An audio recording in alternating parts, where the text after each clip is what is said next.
Hi, Melissa. This is my daughter, Lucille.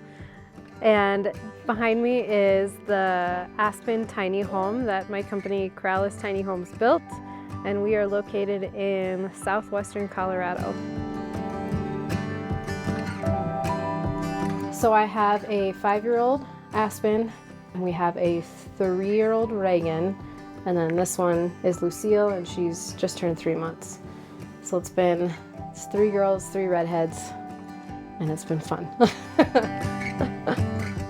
I went to school for entrepreneurship and business management, so I kind of enjoyed the thought of working for yourself, being your own boss, and so did my husband, and we just were tired of not answering to people, but just wanted to be on our own schedule because we had kids and we wanted to be with them more than working. So we just decided we're good at this. We know kind of what to do.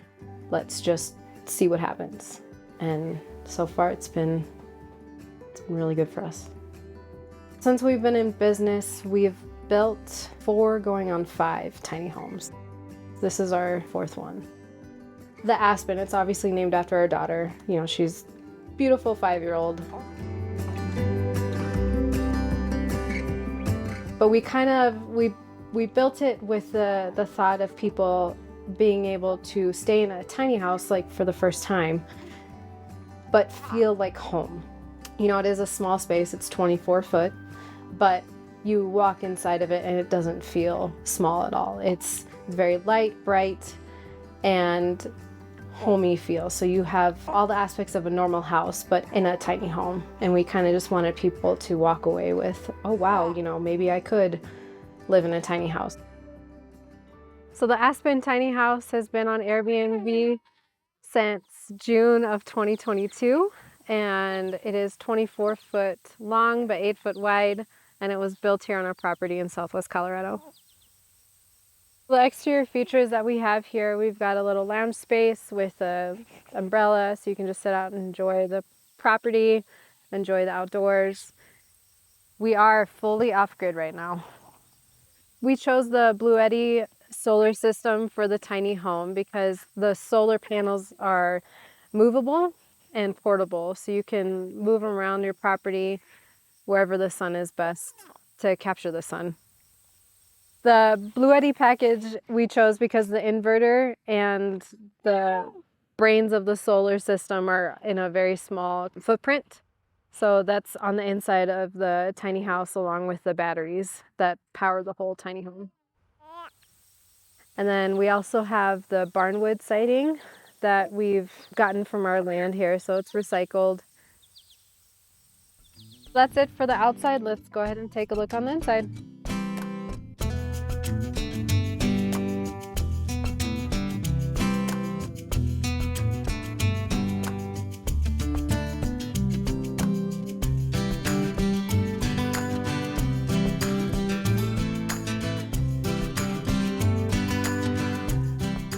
Welcome to the Aspen.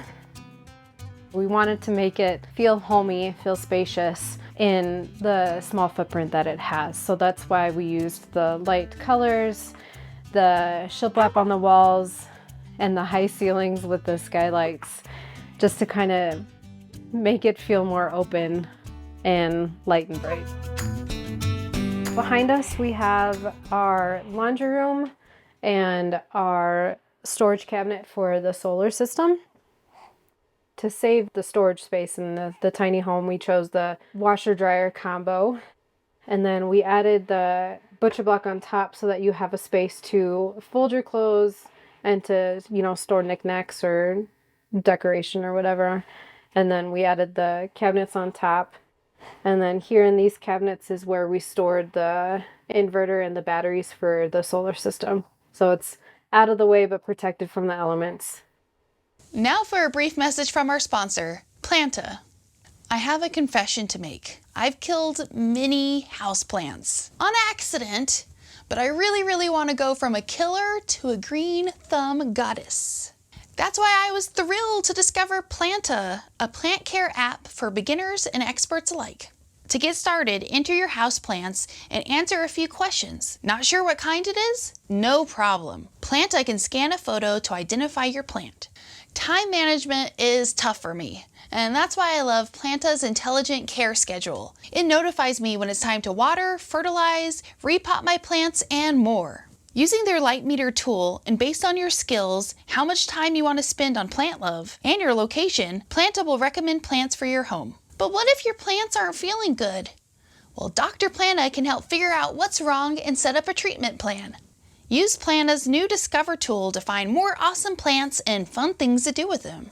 Keep your plants alive with Planta! Click the link in the description to get 20% off using our code TINY20. Behind me, you see the spiral staircase, and we chose that design so that it allows for most space in the living area of the tiny home, and it also is a really cool feature that brings you up to the loft. Ladder is just uncomfortable, personally, for me to walk up to a loft with, and stairs creates less space in the living area, so that's why we chose the extra 2 feet in the front of the tiny house for the spiral staircase versus having the stairwell inside the tiny house right as you walk in. I believe my husband did not have the easiest time just trying to figure out the angles and stuff, but once we figured out the angles and the geometry of it, it was fairly simple for him to put together. Let's go ahead and look up at the loft.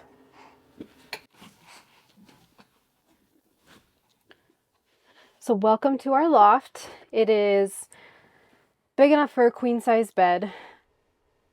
And then to the side of me, we kind of have it bumped out, obviously because of the spiral staircase. Where I'm sitting allows you for a landing, so you can take your shoes off and all that stuff here. So it's a little homey feel up here. The skylights, which are my favorite, allows for some awesome stargazing at night and the natural light inside. I love designing and I love putting things together. I'm obsessed with, Joanna Gaines, the whole farmhouse feel to things. That for me has been the most rewarding part, has been able to design a space for people when they tell me what they want and then putting it to life and putting it to a physical look and then walking in and just being like, oh my gosh, you nailed it. Hosting the Aspen has been fun. I mean, 90% of the time it's been a great experience. One of our last few guests were just 2 people who had just moved to Denver. So we had found a whole cluster of oyster mushrooms that we weren't going to finish that night, obviously. So we just came by and just started talking to our guests and gave them some mushrooms, and they were just like, this is amazing.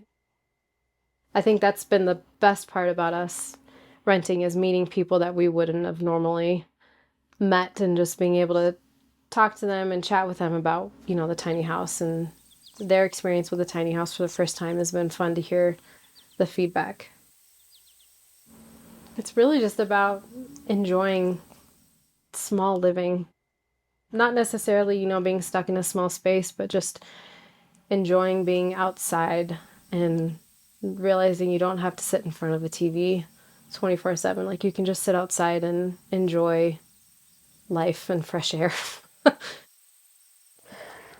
So to my left, you'll see our bathroom, and it is fully tiled, and it's a full bath. So you've got your 3 foot by 3 foot fully tiled shower with nooks in it for your shampoos, body wash, whatever you need in there.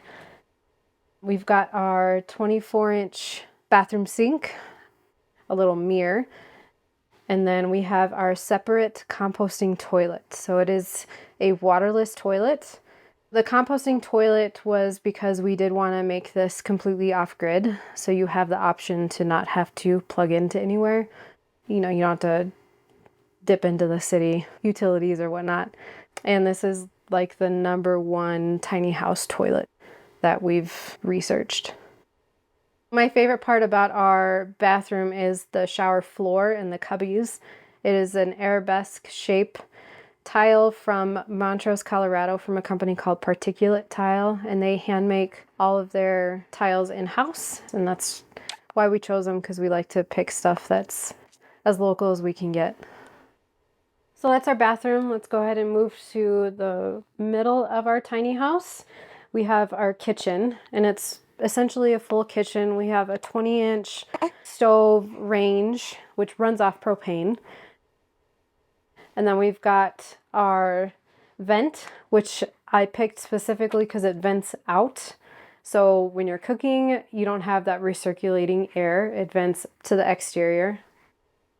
We have the 24-inch farmhouse sink, which sounds really tiny, but it's the perfect size really for anybody. I mean, it even fits for our family of 5. And then we've got the butcher block countertops, which we've epoxied.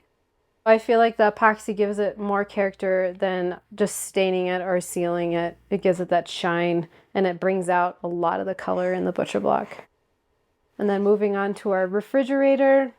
We specifically picked this refrigerator because it is tall, it's sleek, but it gives it a ton of character to the tiny house. It gives it that retro-y feel. And then we picked this color just because it's my favorite color. On the other side of the kitchen, we have our counter space, your dining table, your work table, whatever. Blue stain pine live edge countertop, which we've also epoxied, and that brought out this blue kind of streak throughout the table, and it brings a ton of character. Moving on to the back of our tiny house, we have the living space. We've got a queen size futon behind me, and that allows for extra space for guests to sleep also.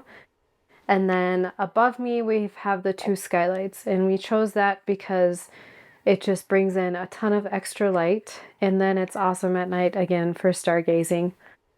Above the couch is the mini split, and that offers heat and air for your tiny house. And it's also a dehumidifier, so it brings that help with moisture aspect of living in a tiny house. Now, in a small space, you'd need circulation of air, so we chose this really tiny fan.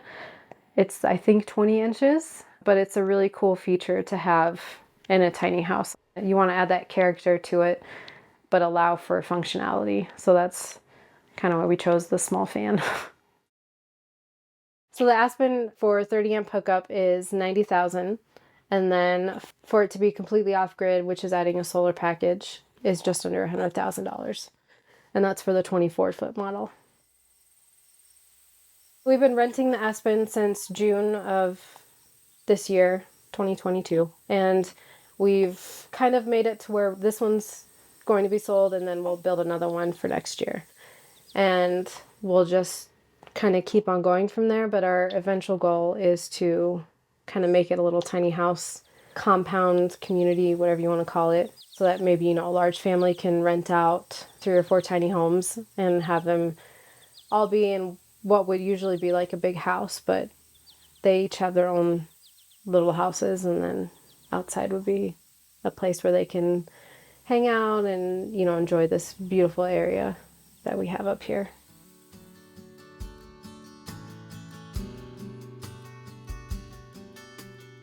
Working for ourselves has kind of opened our mind up to realizing that we don't need materialistic stuff. We'll spend money on renovating our house rather than going to the store and, just buying useless stuff that we're not going to use in another year.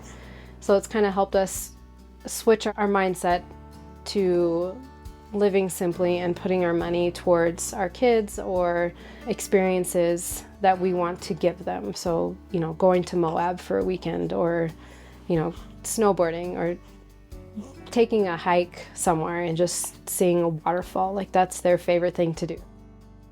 It's really given us the opportunity to just be able to explore the life and the world that we, live in out here, rather than being stuck in a cubicle from 9 to 5 and, only seeing them on the weekends.